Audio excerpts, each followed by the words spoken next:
In the name of Allah, the most merciful and the most beneficent. Hello everyone, welcome to Mathematics Basic to Advanced level. In this lecture, I will solve Introduction to Computing CS 101 lecture question number 1, that is determine the smallest negative value which can be incorporated or represented using the 8-bit floating point notation. First of all, we find the smallest negative value. We set the sign bit to 1 and set the exponent and mantissa for the minimum value. Point number 1, bit sign, that is, now we are looking for a negative value. The sign bit will be equal to positive 1. Point 2, exponent bit.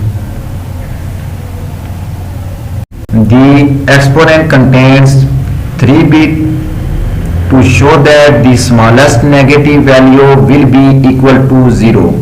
Since the destination of 8-bit floating point representation for a smallest negative value is sign bit equal to 1, exponent bit is equal to 3 digit, that is 30, mantissa bit, that is equal to 4 digit, 40, which is the required solution. If you like my lecture, then please subscribe, share, like and press bell icon for latest update on my YouTube channel. Thanks for watching my YouTube lecture. Okay, Allah Hafiz.